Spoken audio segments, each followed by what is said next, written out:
Bem, voltamos então ao nosso debate republicanos, na série de hoje examinando a questão das cotas sociais e raciais, sua necessidade e constituírem elas uma necessidade ou um retrocesso. Eu pediria ao professor Renato Viana, que coordena o Laboratório de Políticas Públicas da UERJ, que analisasse esses obstáculos ou esses argumentos que foram apresentados pelo professor Cristiano Vecchi.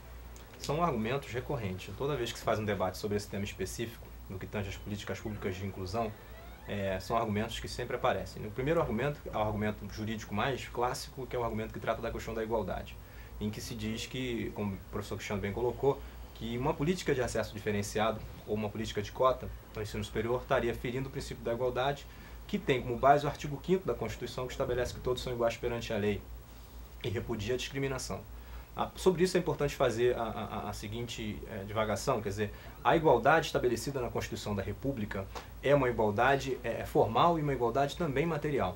Por toda a Constituição, o Constituinte quer fazer entender que não somente a igualdade se traduz no seu aspecto formal, que é aquela ideia de que todos são iguais perante a lei, que nós herdamos das revoluções liberais, mas também a igualdade que visa atingir o conteúdo democrático da igualdade, para citar aqui uma expressão da ministra Carmen Lúcia, quer dizer, o Estado tem que promover a redução das desigualdades sociais, como quer a Constituição, para buscar a igualdade material. Então, nós entendemos que é nesse contexto que se insere as políticas de ação afirmativa. Né? Numa sociedade capitalista periférica como a nossa, nós temos desigualdades de todas as formas. As desigualdades são multiplicadas. O Estado deve promover a redução das desigualdades com vistas a maior justiça social. Em relação ao segundo argumento, que é o que coloca a questão do mérito, né?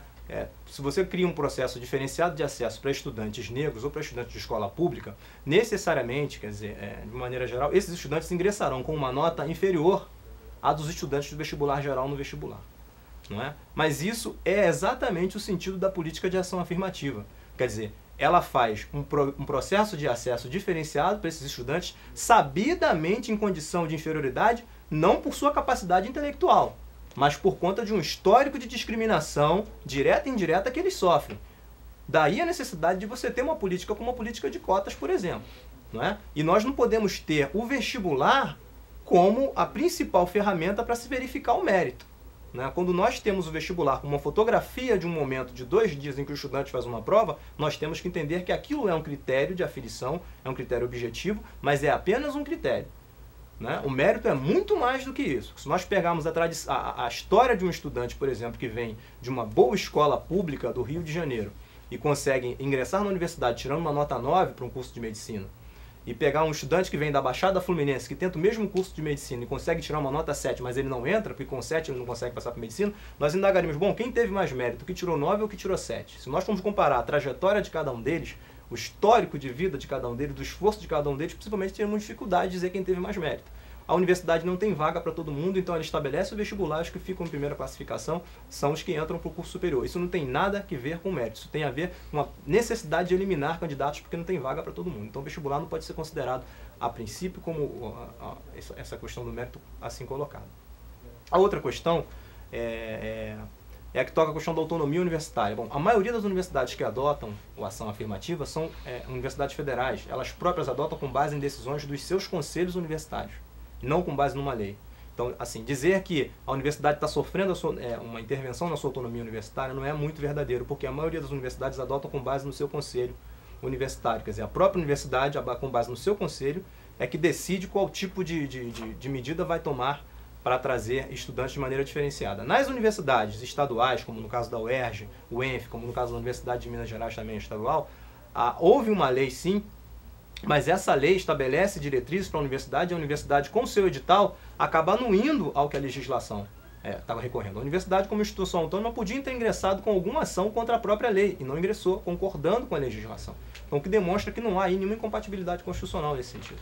Ou seja, a autonomia universitária não é enfraquecida, não é lesada, não é lesionada. Pelo contrário, exatamente o papel social da autonomia universitária, porque a autonomia universitária não é soberania universitária. Ela é autonomia universitária, mas soberana é a nação, soberano é o Estado nesse sentido. Se a Constituição diz que o Estado tem que reduzir desigualdade, a universidade, então, compativelmente com a Constituição e uma Assembleia Legislativa também quer adotar a política de ação afirmativa como uma das medidas para esse fim, nada mais justo do que isso possa acontecer. Professor Joel, esse problema da igualdade e da comparação que a ideia de que essa ação teria razão de ser nos Estados Unidos da América, porque lá houve um período de segregação clara, estabelecida em lei, quer dizer, uma coisa formalmente acolhida por uma grande parte da sociedade americana, e que aqui nunca houve isso, no Brasil nunca teria havido racismo. Como é que o senhor vê essa questão?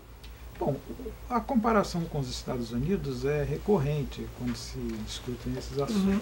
Assim como também se introduz às vezes o caso da África do Sul.